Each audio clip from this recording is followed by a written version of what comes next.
Assalamualaikum warahmatullahi wabarakatuh. Perkenalkan, nama saya Febrianto, Stanbook A3212047. Assalamualaikum warahmatullahi wabarakatuh.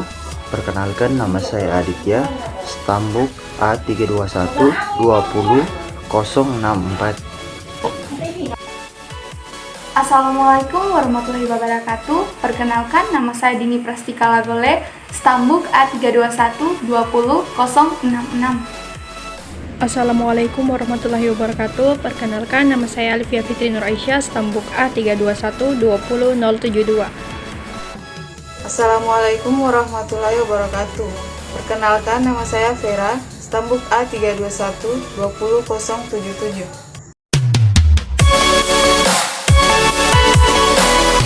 Ilmu pengetahuan alam atau IPA merupakan kumpulan pengetahuan tersusun secara sistematis yang didasarkan pada penyelidikan dan interpretasi terhadap peristiwa-peristiwa atau gejala alam melalui metode dan sikap ilmiah. Ilmu ini terus berkembang, bertambah luas, dan mendalam sesuai dengan hasil-hasil penemuan dan penyelidikan baru, menyebabkan timbulnya cabang-cabang ilmu dikenal sebagai fisika, kimia, biologi, dan ilmu pengetahuan bumi dan antariksa atau IPDA. Pembagian IPA yang terdiri atas beberapa cabang di atas memudahkan mempelajari alam dan seisinya dari sudut pandang tertentu. Definisi metode ilmiah. Metode ilmiah adalah langkah-langkah yang ditempuh oleh peneliti dalam menjawab pertanyaan-pertanyaan atas masalah-masalah dan keingintahuannya terhadap fenomena-fenomena yang terjadi, sehingga dihasilkan jawaban yang akurat dan objektif, sehingga mampu diterima secara universal dan dianggap valid. Pendekatan saintifik dan kaitannya dengan metode ilmiah merupakan pembelajaran yang mengadopsi langkah-langkah saintis dalam membangun pengetahuan melalui metode ilmiah.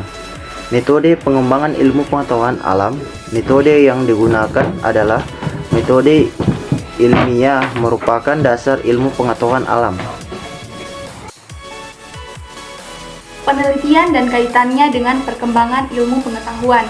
Ilmu pengetahuan adalah usaha yang bersifat multidimensional, sehingga dapat didefinisikan dalam berbagai cara dan tidak baku. Relevansi penelitian dengan ilmu pengetahuan berkembang dari upaya manusia mencari jawaban atas berbagai pertanyaan seperti pertanyaan ini apa, itu apa, mengapa begini, mengapa begitu, dan selanjutnya berkembang menjadi sebuah pertanyaan seperti bagaimana hal itu bisa terjadi serta bagaimana memecahkannya. Dengan dorongan ingin tahu tersebut, manusia selalu ingin mendapatkan pengetahuan mengenai permasalahan yang tidak diketahuinya, sehingga pada akhirnya muncul pengetahuan-pengetahuan baru yang dikenal sebagai ilmu pengetahuan atau knowledgement yang sistematis dan terorganisir. Dengan menggunakan akal dan pikiran yang reflektif, manusia merasa mampu memecahkan masalah yang dihadapi. Ilmu pengetahuan atau IPA yang kita ketahui sebagai ilmu yang mempelajari alam dan seisinya terbagi atas dua. Yang pertama IPA klasik, yang kedua IPA modern. Ruang lingkup IPA ada dua, yaitu alam semesta dan sistem tata surya. Perkembangan IPA terhadap disiplin ilmu lain. Perkembangan interdisiplin IPA cukup banyak dan berkembang sangat pesat. Sebagai contoh yaitu bioteknologi, teknologi informasi, dan ilmu material.